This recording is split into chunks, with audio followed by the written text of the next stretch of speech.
Hi everyone, नमस्कार। कैसे हैं आप? उम्मीद है अच्छा होंगे। दोस्तों, लोग कहते हैं कि डर के आगे जीत है, लेकिन इंसान के अंदर यदि अगर डर खत्म हो जाए तो भी इंसान असुरक्षित होता है। इसलिए डर होना भी चाहिए, पर भली भांति आप समझ सकते होंगे कि डर कहाँ होना चाहिए और कहाँ नहीं होना चाहिए। चलिए मैं आपको आज एक बड़ी इंटरेस्टिंग कहानी सुनाता हूँ। ये कहानी उस ज़माने की है जब राजा महाराजा हुआ करते थे। किसी राज्य में एक राजा था, वो प्रजा की बहुत अच्छा देखभाल करता था, पर एक अफसोस की बात थी कि उसके बच्चे नहीं थे। तो बाकी सब प्रजा परेशान थे कि आगे आने वाले टाइम पे राजा कौन बनेगा, क्योंकि उसका कोई संतान नहीं है। तो इसका वारिस कौन होगा, इस राजगद्दी का हकदार कौन होगा। हो ना हो अगर कोई और बन जाए तो फिर राज्य दोबारा वैसे चले ना चले, इस बात से सब परेशान थे। और बड़े सारे लोगों ने उन्हें सलाह भी दिए कि राजा जी आपको शादी कर लेना चाहिए, पर वो नहीं माने। उसकी जो पत्नी थी वो भी उनको सलाह दी।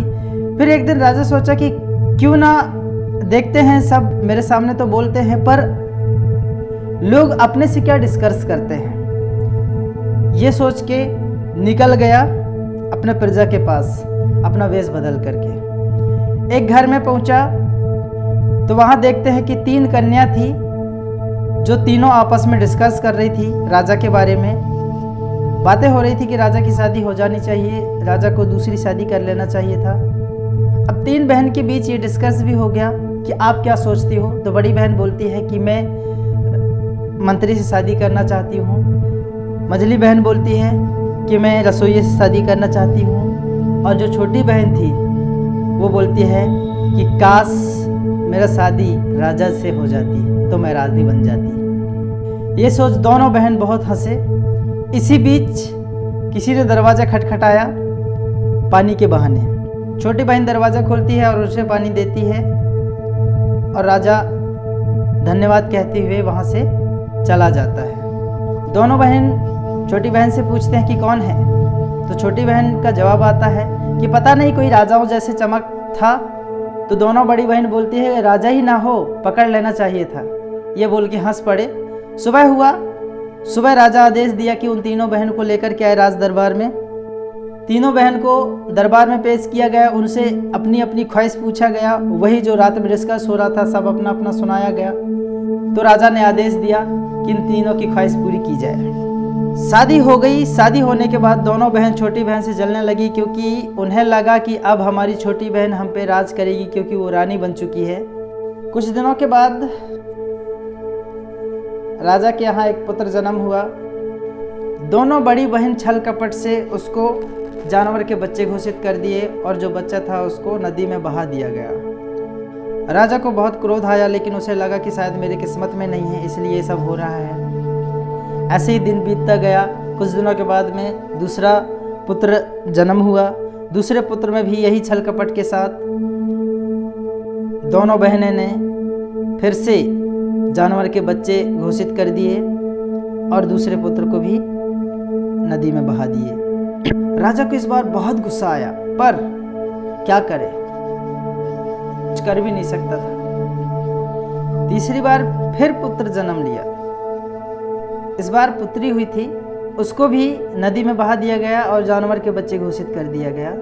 इस बार राजा को बहुत गुस्सा आया। वो रानी को राज दरबार से निकाल दिया गया, कलिक पोत दिया गया, और इसके बाद में उसे चौराहे पे बंद कर दिया गया किसी पिंजरे में। सब रानी पे गुस्सा कर रहे थे, थूक रहे थे, गाली दे रहे थे, लेकिन वो सहती रही। यहाँ तीनों बच्चे नदी से बहते हुए एक माली के पास पहुंचे थे, क्योंकि माली सुबह सुबह नहाने के लिए जाता था।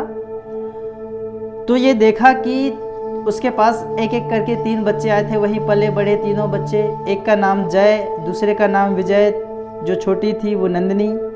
उनके पास फूलों का बाग था। वहाँ जब ये जाते थे तो वहाँ गाने में ये आवाज़ आती थी कि आप राजा के बच्चे हैं, माली के बच्चे नहीं हैं। ये सोच सोच के परेशान थे तीनों बच्चे कि ऐसा क्यों हो रहा है।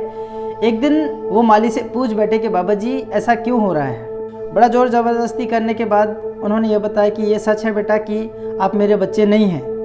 आप किसके बच्चे हैं ये मुझे नहीं पता, पर ये सच है कि आप मेरे बच्चे नहीं हैं। नदी के सहारे आप मुझे मिले थे, तो मैं आपको पाला हूँ। और मैं आपको इसलिए नहीं बता रहा था इस डर से कि यदि अगर आपको मैं बता दूँ तो शायद आप चले ना जाएं।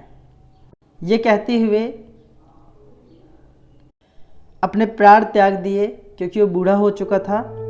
फिर वो तीनों बगिया में गए और वहाँ पूछे, जो पेड़ थे जादुई पेड़, उनसे पूछे कि हमारे पिताजी कौन हैं। तो बोले कि हम आपको आपके पिताजी के नाम नहीं बता सकते हैं, आपको आपके पिताजी से बोलती मैना मिलवाएगी।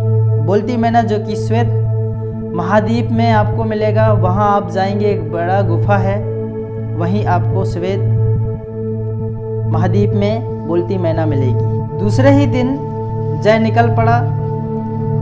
वहाँ चारों तरफ बर्फ से ढका पर्वत था। उसके नीचे ऋषि देव बैठे थे। उनसे जाकर के मिला, प्रणाम गुरुदेव, मैं अपने माता पिता के खोज में हूँ, क्या आप मुझे कोई रास्ता बता सकते हैं जिससे मेरे माता पिता से मुलाकात हो जाए। उसने बोला, बेटा इतनी आसान नहीं है, बोलती मैना चाहिए आपको, ये मैं सारा कुछ जानता हूँ। गुरुदेव बोलते हैं कि आप वापस हो जाइए, इतना आसान नहीं है ये गुफा में जाना। बड़े सारे राजा महाराजा यहाँ आए, यहाँ पत्थर के बुद्ध बन चुके हैं, लेकिन वो नहीं माना।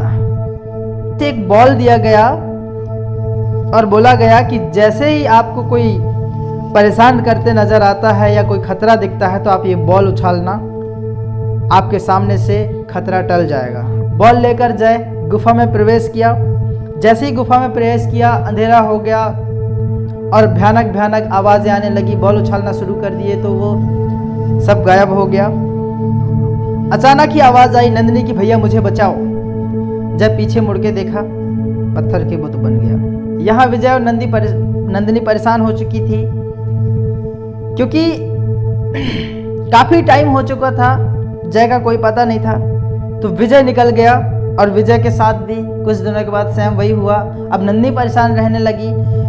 नंदिनी गई, गुरुदेव से मिली, प्रणाम ऋषि देव, मैं अपने माता पिता और भाइयों के तलाश में यहाँ आई हूँ। गुरुदेव अंतर्यामी था। गुरुदेव इतना अंतर्यामी थे कि वो सब जानते थे। उन्होंने कहा, विजय हो। सारी बातें बताई, बोल दिए और नंदिनी गुफा में प्रवेश की। नंदिनी जब गुफा में प्रवेश की तो वही खतरनाक भयानक भयानक चीखें, आवाजें, डराने वाली। नंदिनी डर रही थी पर फिर भी आगे बढ़ी जा रही थी, बॉल को उछालते हुए आगे बढ़ी जा रही थी। इसके बाद दोनों भाइयों का आवाज आया, लेकिन फिर भी नंदिनी आगे बढ़ती गई और एक वहां का वातावरण फूलों का बगिया जैसा हो गया, मानो कि फूलों का बगिया में पहुंच गई। और वहां भी वही पेड़ थे जो गाने वाले, जो उनके बगिया में थे।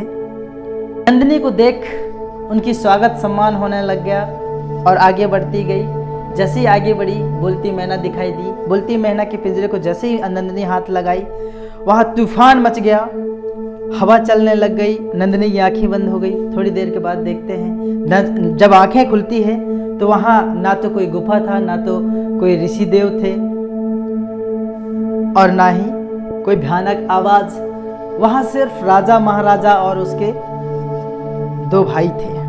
ये दोनों भाई मिल चुके। अब वो बोलती मैना को लेकर के घर आ गए। कुछ दिनों के बाद जय और विजय शिकार में गए थे। वहीं एक राजा भी शिकार में आया था। राजा जब शिकार खेलने आया था उसी टाइम पे ही वो दोनों भाई भी आए थे। और यहाँ क्या कि शेर राजा पे हमला करने वाला था, लेकिन दोनों भाइयों ने शेर पे हमला कर दिया, जिससे वो ढेर हो गया। और इन तीनों की परिचित एक दूसरे से हो गई, पर यह पता नहीं हुआ कि यही उनके बच्चे हैं और वही उनके पिता है। तो राजा बोले धन्यवाद देते हुए कि चलो कोई बात नहीं, बहुत बढ़िया, आपके स्थान मुझे दिखा दीजिए, मुझे आपके पास चलना है, बहुत अच्छे लोग हैं आप। वो अपने जहाँ उनका स्थान था वहाँ ले गए और स्वागत सम्मान के लिए उनके लिए खाना बनाया गया। तो खाने के साथ तरकारी बनाते टाइम में उनके पास थे नहीं कुछ। तो बोलती मैना बोलती है कि आप अपनी झोली फैलाइए, मैं आपको हीरे देती हूँ।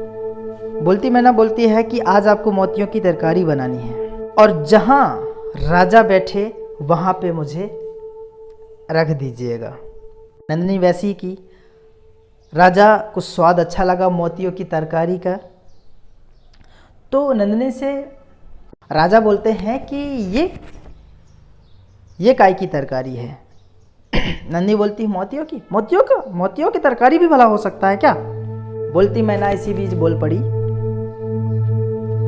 जी हाँ राजन, मोतियों की तरकारी भी हो सकता है अगर इंसान के बच्चे जानवर पैदा हो सकते हैं। राजा चौंक गया, कहीं तो ऐसा हुआ है, पर उसे याद आया कि तो मेरे ही दरबार में मेरे ही रानी के पास हुआ है।